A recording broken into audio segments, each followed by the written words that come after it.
하나님 말씀 출애굽기 22장에서 24장입니다.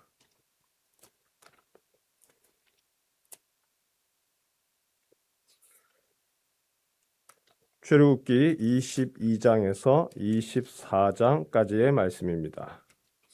오늘 우리가 읽은 말씀 출애굽기 22장 그리고 23장, 24장 계속해서 율법에 대한 이야기입니다. 하나님이 모세를 산으로 부르셨습니다. 시내 산, 그 꼭대기에서 하나님이 모세에게 너희는 이제 제사장 나라가 되었고 그리고 거룩한 백성이다. 그렇기 때문에 내가 주는 법을 지켜라. 그 법이 바로 율법인 것이죠. 하나님 백성 공동체를 위한 법입니다. 그래서 예수님께서 말씀하시기를 율법의 핵심이 무엇입니까? 물을 때에 하나님 사랑과 이웃 사랑이다. 이것이 바로 선지자와 그리고 율법자들의 바로 강령 본뜻이다. 율법이라고 하는 것은 우리가 막 얽매이기 위한 것이 아니고 어떻게 너희가 이제 한 나라에 하나님 나라 백성 되었으니까 하나님을 섬길 거냐, 그리고 어떻게 함께 이웃과 공동체를 이루어 나갈 거냐, 지켜야 되는 예의와 그리고 지켜야 되는 또 계명, 그것이 바로 율법이지요. 하나님 사랑에 대해서 이야기하는 것은 오늘은 넘어가려고 합니다. 너무 잘 아니까. 하나님 사랑, 이거는 너무 기본적인 거니까요. 그런데 오늘 율법이 시작하면서 무엇부터 강조할까요? 하나님 사랑부터 강조하지 않습니다. 하나님 사랑이 아니라 오히려 어떻게 이웃과 함께 할 거냐, 하나님 백성으로서 어떻게 함께 더불어 살아갈 거냐, 여기에 대해서 신의 산, 바로 하나님이 이야기하시는 것은 이거부터 시작을 합니다. 22장 한번 볼까요? 22장 1절부터 시작하여서 쭉 이제 나오지요. 그 전에도 종에 관한 법 이런 것들 쭉 다 얘기를 했는데 22장만 한번 보겠습니다. 22장 1절에서 15절까지 그냥 눈으로 한번 보십시오. 어떤 내용들인가요? 하나님 사랑에 대한 내용보다는 이웃에 대한 내용입니다. 특별히 1절, 사람이 소나 양을 도둑질했거나 그러면은 갚아줘라. 이웃에 대해서 도둑질하지 마라. 그 재산 귀하다. 피해를 줬으면 그 피해 준 거 반드시 갚아줘라. 5절도 보니까 사람이 밭에서나 포도원에서 짐승을 먹이다가 자기의 짐승을 놓아서 남의 밭에서 먹게 하고 남의 밭을 망하게 했다. 어지럽게 했다. 요즘으로 이야기하면 장사하는 집, 그 완전 장사 못하도록 그 완전히 쑥대밭을 만들어 놨다. 배상해라. 그래서 계속 나오는 것이 배상입니다.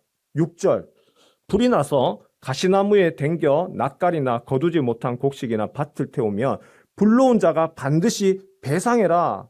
7절, 사람이 돈이나 물품을 이웃에게 맡겨 지키게 하였다가 그 이웃집에서 도둑 맞았는데 그 도둑이 잡히면 갑절을 배상해라. 사람에 대해서 이야기를 먼저 합니다.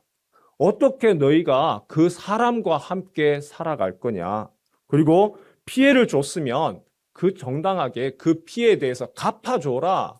억울하게 하지 마라. 그 내용이 있죠. 16절 한번 볼까요? 16절부터는 또 계속해서 사람에 대한 부분입니다.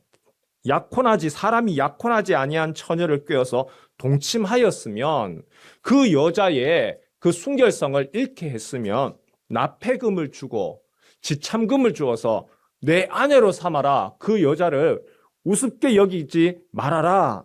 그리고 그 다음에 보면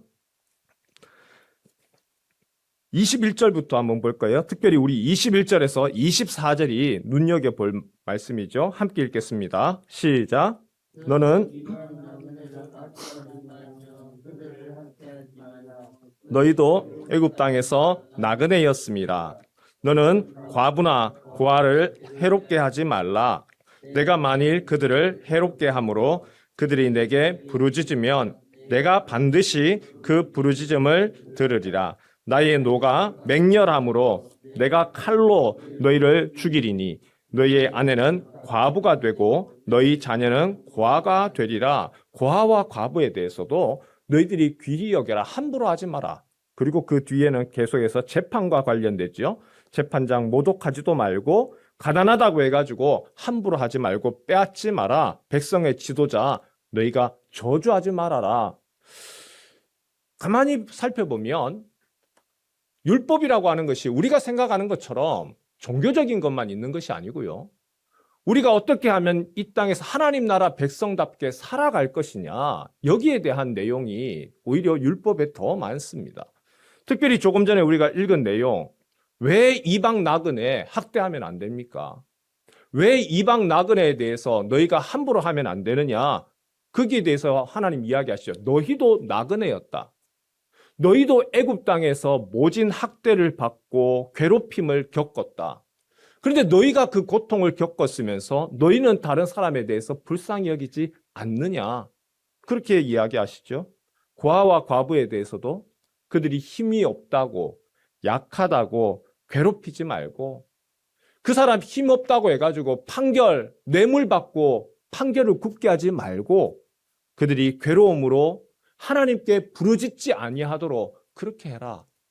만약에 그들이 너무 억울합니다. 여러분 한번 보십시오. 힘없는 사람이 힘이 없어요. 아무 힘이 없는 사람이 다 빼앗기고 넉넉고 할 수 있는 것이 무엇입니까? 하나님 어떻게 이런 일이 벌어집니까? 억울합니다. 그 부르짖음 나오지 않도록 해라. 그 부르짖음을 듣고 내가 거기에 대해서 너희를 죽여 너희의 아내가 과부가 되고 너희 자녀가 고아가 되게 하리라. 성경이 우리에게 이야기하는 거, 하나님이 우리에게 얘기하는 거, 가난한 이에게 함부로 하지 마라. 그 사람 억울하게 하지 마라. 왜 그렇게 해야 되죠? 내가 힘이 있다고, 내가 권력이 있다고 그거 함부로 휘두르지 마라. 왜냐하면 하나님이 갚으시기 때문에. 성경이 말씀하시는 것은 전체적인 맥락에서 내가 그거 갚을 거다. 내가 고아와 과부의 아버지가 되고 내가 억울한 사람의 그 부르짖음을 내가 외면하지 않겠다. 내가 듣고 오늘 말씀해 보니까 너희를 나의 노가 맹렬함으로 내가 칼로 너희를 죽이리니 너희의 아내는 과부가 되고 너희 자녀는 고아가 되리라. 반대로 한번 볼까요? 반대로 성경은 또 이렇게 얘기하지요. 남에게 대접을 받고자 하는 대로 너희가 대접해라. 그리고 비판하지 마라. 비판하지 말고 오히려 네가 비판을 하지 아니하면 비판받지 않는다. 여기에 대한 원리도 마찬가지입니다. 하나님이 내가 너희를 갚아주겠다. 오늘 우리 사회에서 사적 복수라고 하는 것이 많습니다. 사적 복수. 무엇이냐면 정부가 안 해준다는 거예요. 공권력이 이게 제대로 작동하지 않는다는 거예요. 법으로는 이게 해결이 안 된다는 거예요. 이런 일들을 보면서 너무 억울하니까 누군가가 저거 대신하여서라도 응징을 해줘야 되는데 저게 악한 것은 다 알아요. 그런데도 불구하고 어떻게든지 법꾸라지처럼 빠져나가 버리고 저거는 오히려 잘 살고 힘없고 그리고 정직하게 하려고 하는 사람들은 너무 억울하고 그러다 보니까 요즘에 드라마, 영화에서 계속해서 나오는 것이 무엇이냐면 사적 복수입니다. 누군가가 나를 대신하여서 그 사람 법이 안 되니까 그거 복수해 줘야 되는 거예요. 얼마 전에 배드파더스라고 하는 또 다른 인터넷 사이트가 개설되었습니다. 무엇이냐면 남편이 이혼을 하고 난 후에 억울하게 그 아이들 키울 수 있는 양육비를 줘야 되는데 주지 않으니까 거기에 대해서 어떻게 하느냐. 이 배드파더스 운영자가 그 남자들 신상을 얼굴부터 시작해서 다 띄워버리는 겁니다. 회사는 어디고. 그렇게 해서라도 이 권징이 있어야 된다는 거예요. 정의가 바로 서야 된다는 것이죠. 오늘 우리 사회 가운데서 억울한 사람들이 많습니다. 피눈물 흘리는 사람들이 많습니다. 이건 뭔가 잘못됐어. 그 속에서 울부짖는 자들이 많지요. 그런데 하나님은 그러한 사적 복수에 대해서도 하지 말라고 합니다. 너희가 복수하려고 하지 마라. 왜 복수를 하면 안 될까요? 분명한 이유가 있습니다. 복수를 하기 위해서는요, 그 사람보다 더 악해져야 됩니다. 그 사람보다 더 머리를 써야 되고요. 그 사람보다 더 위에서 막 어떤 방식, 그때는 더 이상 법도 없습니다. 수단 방법 가리지 아니하고 하지 아니하면 그 원수, 그 악한 사람보다 더 잔인하게 하지 아니하면 그 사람을 처단할 수가 없습니다. 하나님이 하나님 나라의 백성에게 이야기하는 것이 이겁니다. 너희가 원수 갚는 것은 내게 있으니 그 원수 갚는 것은 나에게 맡겨라. 억울하게 만들지 말라. 대신에 그 부르짖음, 그 억울함을 너희가 첫 번째 만들지 말고, 그리고 성경이 이야기하는 것은 너희가 원수 갚는 것은 내게 있으니 원수를 갚지 말고 하나님의 진노하심에 맡겨라. 또 한 가지 반대되는 이야기도 합니다. 원수가 줄이거든 먹이고 목마르거든 마시게 하라. 이 두 가지가 완전히 상충되는 이야기입니다. 좀 혼란스럽습니다. 하나는 원수 갚는 것은 내게 맡겨라. 하나님 앞에서 성경은요, 우리에게 이렇게 이야기합니다. 억울하냐? 괴로운 일이 있느냐? 그러면 하나님께 부르짖으래요. 성경이 어떤 분들은 이런 이야기 하시죠? 아니, 교회 와가 기도하는데 하나님이 억울한데요. 저거 그냥 내버려 두시겠습니까? 막 하는 거, 이거 이래도 될까? 하셔도 됩니다. 하셔도 얼마든지 하셔도 됩니다. 사람에게 하지 마시고 하나님께 그거 부르짖으십시오. 그 억울함을 토로하십시오. 그렇지 아니하면 내가 또 복수를 하려고 하고 내가 또 오히려 더 악해지기 때문에. 그러나 그 원수가 내가 그렇게 못마땅하고 미웠는데도 불구하고 그가 당장에 힘들어서 손을 펼치고 배고프다 하고 할 때에는 그거 외면하지 말라고 이야기하는 거죠. 내가 막하게 기도하면서도 그 사람 사랑해야 되는데 이게 아니고, 오늘 성경이 이렇게 이야기하는 것은, 하나님 말씀하는 것은 억울함이 있느냐, 분통함이 있느냐, 그걸 사적 복수로 하지 말고 원수 갚는 것은 내게 있다. 부르짖어라. 하나님이 내가 그거 응징하겠다. 그렇다고 해가지고 하나님이 내가 막 부르짖는다고 해가지고 모든 것을 하나님이 다 들으시고 막 그렇게 하지는 않습니다. 하나님이 그 억울함을 들으시고 때로는 나의 마음 가운데 너 그거 잘못했지 않니? 네가 그것이 잘못 판단한 거야. 그 마음을 다 돌이키고 다독여 주시기도 하고. 그러나 거기에 대해서 하나님이 들으시고 오늘 말씀처럼 거기에 대해서 기억하시사 잘못된 것에 대해서 갚으시기도 하시는 하나님이시죠.